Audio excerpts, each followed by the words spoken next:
लेकिन एक democratic system में और सेटअप में बार बार इसी चीज़ को लेकर मांग होती है कि चुनाव क्यों नहीं करवा रहे हैं। इनफैक्ट आप जानती हैं कि दो बड़ी पार्टियां, रिफत हमें पुकार रहे हैं, रिफत का भी रुख कर लेती हूँ, दो बड़ी पार्टियां पीडीपी और नेशनल कॉन्फ्रेंस, दोनों के ही मुखिया लोकसभा चुनाव हार गए। तो आरती जो कह रही है उसके डॉट्स तो कनेक्ट होते हैं कि वहां के लोगों को सियासतदानों में विश्वास कम हो गया है, इसीलिए तो कह रहे हैं कि नहीं ये गवर्नर रूल है ये तो ज्यादा बेहतर लग रहा है। हालांकि हम इस डिबेट में नहीं जाना चाहते हैं, डिबेट आज इस मसले पर हो सकती है कि कौन सी पार्टी कश्मीर को आज बेहतर तरीके से आगे बढ़ा पाएगी। रिफत। रूबिका, सबसे पहले मैं आपको कह दूं कि डेमोक्रेटिक सेटअप बहुत इंपॉर्टेंट है और इतनी बड़ी डेमोक्रेटिक कंट्री में अगर किसी जगह पे डेमोक्रेसी बहाल ना की जाए तो इसे बुरा माना जाता है। शायद आपको मालूम होगा कि 96 तक यहाँ पे इलेक्शंस नहीं हुए थे, 89 से लेकर 96 तक, तो उसे बहुत बुरा माना जाता था और बहुत हालात ख़राब थे। पहले पार्लियामेंट इलेक्शंस हुए, अटैक्स लगातार हो रहे थे, मिलिटेंट्स की तादाद हज़ारों में थी। तो उसके बाद भी इलेक्शंस हुए, उसके बाद 2002 के इलेक्शंस हुए, उसके बाद 2008 के इलेक्शंस तब हुए जब अमरनाथ लैंड ड्रॉ हुआ था और हालात न सिर्फ कश्मीर में बल्कि जम्मू में भी बहुत ख़राब थे। ऐसा लगता था कि शायद कोई वोट देने के लिए नहीं निकलेगा। मुझे याद है मैं इलेक्शंस कवर कर रहा था, दिसंबर का महीना था और हम एज अ मीडिया पर्सन बहुत डर रहे थे कहीं हम पे भी हमला ना हो, लोगों का हमला ना हो। लेकिन हमने देखा कि लोग लंबी लंबी कतारों में कांगड़ी हाथों में लेके पोलिंग बूथ्स के बाहर थे और फेरन लगा के वो वोट दे रहे थे और सर्दी से कपकपाते थे। तो आज अगर कोई ये कहता है कि चैलेंज है, मैं इसे बिल्कुल भी कोई चैलेंज नहीं मानता हूं। इससे बड़े बड़े चैलेंजेस आज तक यहाँ पे सिक्योरिटी फोर्सेस ने फेस किए हैं, इलेक्शन कमीशन ऑफ इंडिया ने फेस किए हैं। 2008 के इलेक्शंस हों या फिर 2002 के इलेक्शंस हों, 96 के इलेक्शंस और लोकसभा के इलेक्शंस हों, आज क्यों चुनौती लग रही है? क्योंकि कुछ मिलिटेंटों की तादाद जो है वो फॉरेस्ट एरियाज में है। फॉरेस्ट में ना ही पोलिंग बूथ खड़े करने हैं, ना ही अमले को वहां पे रखना है, ना ही वहां से लीडर्स का गुजर होगा। अटैक कभी भी हो सकता है, कहीं पर भी हो सकता है। दुनिया में अगर हम ग्लोबली देखेंगे तो कोई भी दुनिया की जो जगह है वो सेफ नहीं है।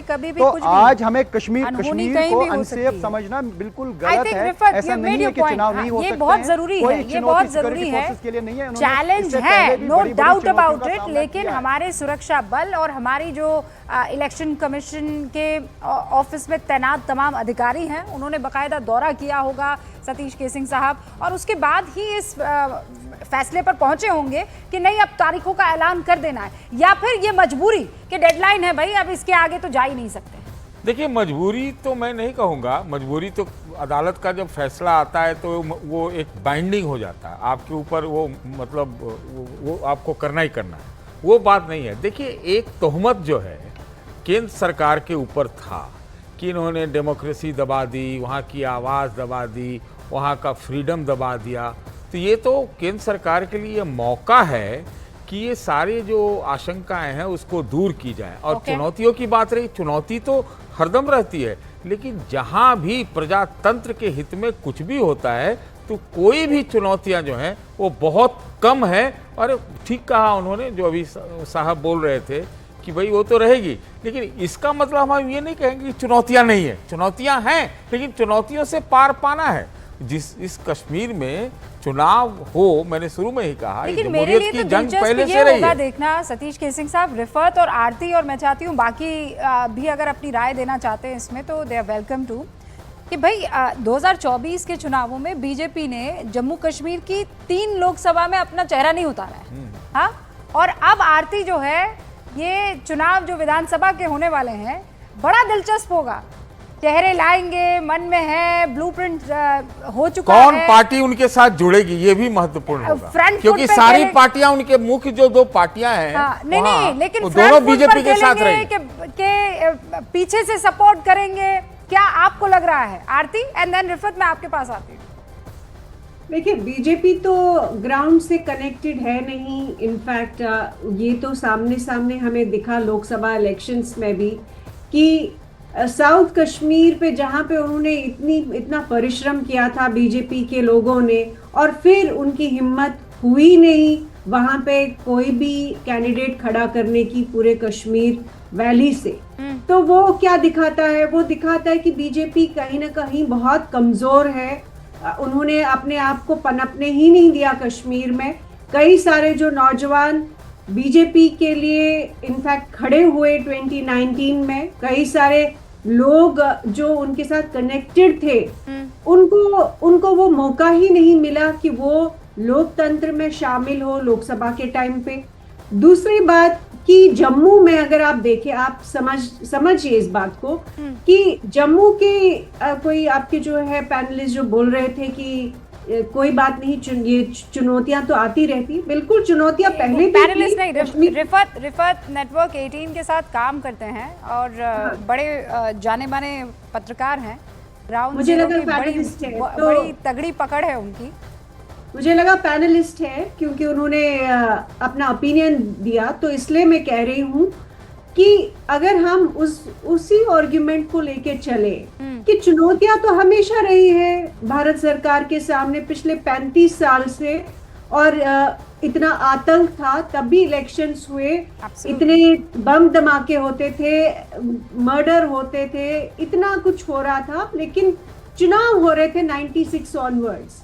और उन चुनाव की अगर आप बात करें तो वो ऐसा माहौल था कि अब्दुल्लास और मुफ्तीज की जो ये डायनास्टीज है, ये 10-10%, 5-5% वोट लेके अपनी सरकारें बनाते थे और अपने आप को कहते थे कि ये जमहूरियत के सबसे बड़े चैंपियन है। अगर वही भारत सरकार को दोबारा करना है जम्मू रीजन में, बेशक आप कहें कि फॉरेस्ट में पोलिंग बूथ नहीं लगाना है, लेकिन आप जम्मू के लोगों से आप बात कीजिए और उनसे पूछिए कि क्या प्रभाव है इस सारे आतंक का पिछले 6 महीने से जो हम लगातार देख रहे हैं। इसमें तो आप पूछेंगे नहीं तब भी ये बात का एहसास है। हम लोग जो कश्मीर जम्मू से इतना दूर हैं, हमें भी इस बात का एहसास है कि वहाँ पर जो आतंकी घटनाएं बढ़ी और स्पेशली जम्मू में वो लोग वहाँ पर परेशान होंगे। लेकिन रिफत को लेकर बस इतना कह दूं कि वो फैक्ट्स पर बात कर रहे थे, उन्होंने कोई अपना ओपिनियन नहीं दिया है। उन्होंने कहा है कि हमारे सुरक्षा बल हमेशा तैयार रहे हैं और ये रहे फैक्ट्स कि इस साल में ये टाइमलाइन है पूरी की पूरी कि हमारे सुरक्षा बलों ने यहाँ पर चुनावों को अंजाम दिया है। सिक्योरिटी जो वहाँ पे वोटर्स हैं उनको दी गई है। रिफत जी बिल्कुल रूबिका, जैसे मैंने कहा था कि 96 में बहुत ज़्यादा हालात ख़राब थे, तब भी यहाँ पे चुनाव हुए। 2008 में जिस तरीके की सिचुएशन थी, बहुत ही क्रूशल एंड क्रिटिकल सिचुएशन थी। आरती यहाँ पे आई हैं, रिपोर्टिंग की है, she knows the ground reality also. लेकिन ऐसा है, मेरा कहने का मकसद ये था कि चैलेंज, एक तो सिक्योरिटी का चैलेंज ओवरऑल जम्मू कश्मीर में है, लेकिन चुनाव कराने को लेकर उस तरीके का चैलेंज हम नहीं मान सकते हैं अगर फॉरेस्ट एरिया में मिलिटेंट्स की प्रेजेंस है और वहाँ पर इस तरीके के एनकाउंटर्स या ऑपरेशन चल रहे हैं। जैसा मैंने कहा कि पोलिंग बूथ पे सिक्योरिटी के अरेंजमेंट्स करने हैं और होम मिनिस्ट्री ने क्लियर कर दिया है कि वो अरेंजमेंट्स कराए जाएंगे और उन्होंने आश्वासन दिया है इलेक्शन कमीशन ऑफ इंडिया को। इलेक्शन कमीशन ऑफ इंडिया के सामने यहाँ के पॉलिटिकल लीडर्स ने यह कहा कि उनको लेवल प्लेइंग फील्ड चाहिए और काफ़ी लीडर्स ने शिकायत भी की कि उनको प्रॉपर सिक्योरिटी नहीं दी जा रही है। तो चीफ इलेक्शन कमिश्नर ने उनको आश्वासन दिया कि इनकी बात जो है वो मानी गई है और उस पर गौर किया जाएगा। उसका मतलब है कि election commissioner of chief election commissioner ने, मैं आपको इसलिए रोक रही हूं क्योंकि जब हम लोग इस बात पे चर्चा कर रहे हैं, महज 3 मिनट का वक्त जो है वो बाकी रह गया है और उसके बाद प्रेस कॉन्फ्रेंस शुरू हो जाएगी। विज्ञान भवन में नीरज मौजूद है, उनका रुख कर लेते हैं। नीरज, 3 मिनट बाकी हैं लेकिन कुर्सियां अभी खाली हैं।